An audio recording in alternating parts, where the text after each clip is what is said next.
kabajamtoota keenya baga nagaan dhuftan. Viidiyoo sagalee kitaabaa har'aa keessatti seenaa nama ajaa'ibaa fi haalaan dukkanaa ta'e tokko isiniif dhiyeessina. Seenaa Mahbuubaa intala Oromoo jaarraa 19ffaa keessa gara gabrummaa geeffamte. Garuu seenaa ishee keessatti ifa tokko dhalootaaf dhaalte. Sagantaa keenya kana keessatti waan baay'ee barattu jennee abdanna. Egaa hamma dhumaatti nu wajjin ta'anii affeerraa keenya isa guddaadha. Kun sagalee kitaabaati.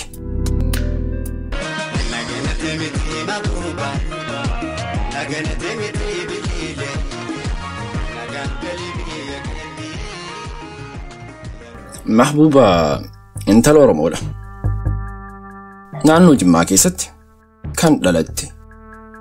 Yeroo dhaloota ishee naannoo sanitti walitti bu'iinsi siyaasaa fi waraanni baay'een cimaan tureera. Namoonni hedduun lafa isaanii irraa buqqifamaniiru.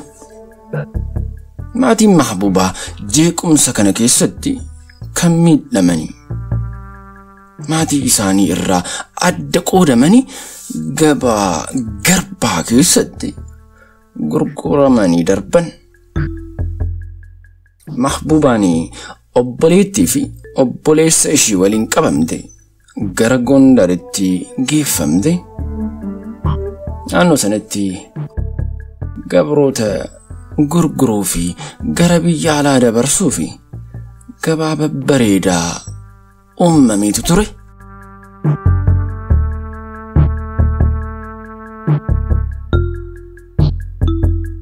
Sirni gurgurtaa ishee kan raawwatame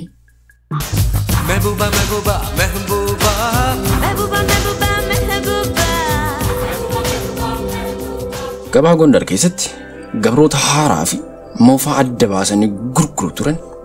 Mahbuubaan yeroo gabaabaatti dhiyaatte maallaqa guddaan nama biyya alaa tokkoof kennamte.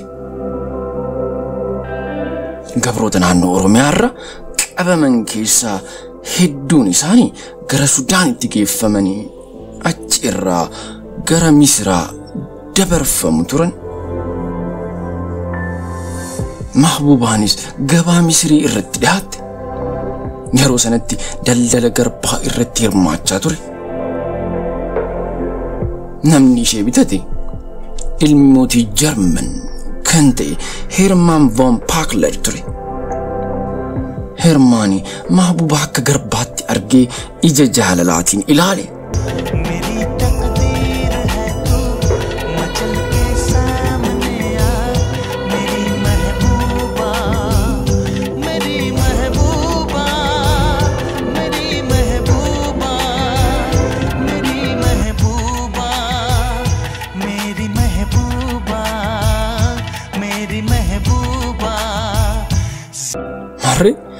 Hermaani Mahbuubaa akka garbaatti habitiyyuu malee yeroo gabaabaa keessatti ishee jaallachuu jalqabe.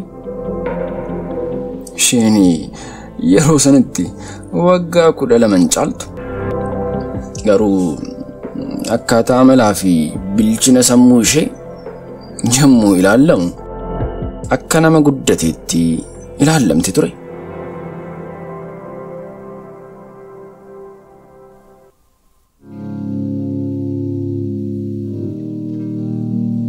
Hermaani yeroo gabaa garbaa Misir keessatti Mahbuubaa bitatu biyyoota adda addaa waliin deemaa ture. Filisxeem, Sooriyaa, Turk fi biyyoota biroo Mahbuubaa waliin imalee ture. Haalli jireenya isaanii yeroo tokko tokko akka jaalallee ishee dhoksuu barbaadeetti ishee uffata dhiiraa itti godhee nama sodaa irraa bilisa fakkeessuun deemsa isaanii itti fufu turan. I love you.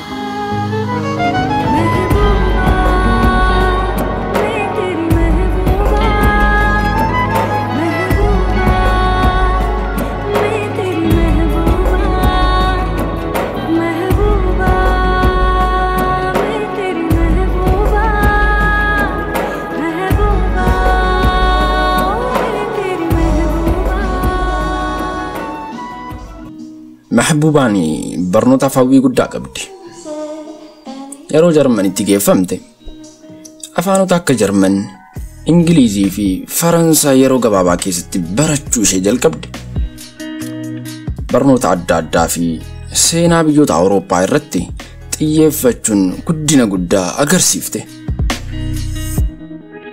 هرمان يرو توكو محبوبا كإنت لموتي أبي سينا فكيسون hawaasa keessatti fudhatama ishee horachuuf yaale garuu hawaasni Jarman yeroo sanatti nama gurraacha akka garbichaatti ilaaluun jaalala isaanii rakkoo keessa galche. Haati manaa Hermaan duraanii Mahbuubaan gara masaraa akka hin seenne jechuun itti murteessite.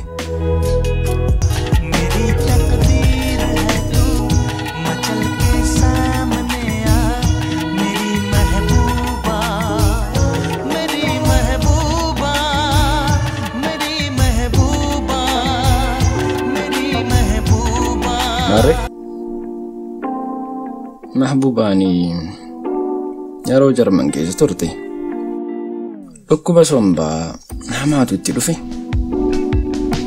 Masaraa Hermaan keessatti yaalamas turte. Hermaani yeroo ishee bira turuu hin dandeenye ture. Garuu ishee jajjabeessuuf jecha xalayaa hedduu ishee erguudhaan akka lubbuun haftu hawwii guddaa akka qabu agarsiisaafi ture. haa ta'uyyuu malee Mahbuubaan onkoloolessa 27 18:40 sa'aatii 6 irratti addunyaa kanarraa boqotte.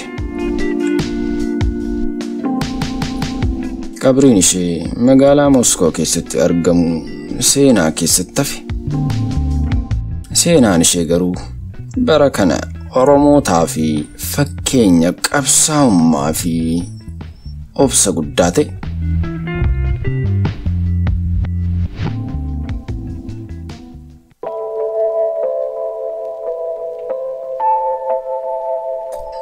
Seenaa Mahbuubaa guutumatti qorachuun hanga ammaatti hin danda'amne.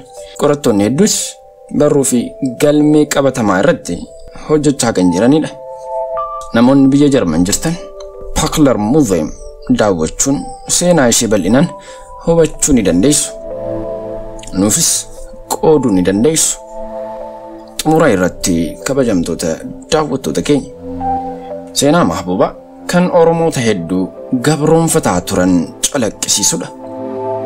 Dhaloota har'aaf barnoota guddaa kan ta'udha.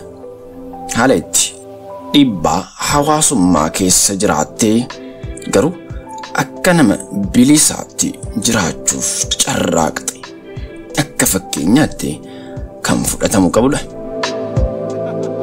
Kabajamtoota daawwattoota Sagalee Kitaabaa sagantaa keenya har'aa keessatti seenaa Mahbuubaa caalaatti qorachuudhaaf waamicha isiniif dhiyeessina. Mahbuubaa intala Oromoo akka addunyaatti beekamte dhalootaaf fakkeenya taate. Hamma dhumaatti waan waliin turtanii fi gammachuu daatu nutti dhaga'ama. Viidiyoo keenya seenaa Mahbuubaa irratti yaada qabdanii fi koomentii jalatti nuuf barreessaa. Viidiyoo seenaa biraa wajjin hamma wal arginutti nagaan nuuf turaa jecha warri chaanaalii keenyaaf haaraa taatan like, share, subscribe gochuu keessanii akka hin daganne. Kun Sagalee Kitaabaati. Isin jaalanna. Horaa bulaa.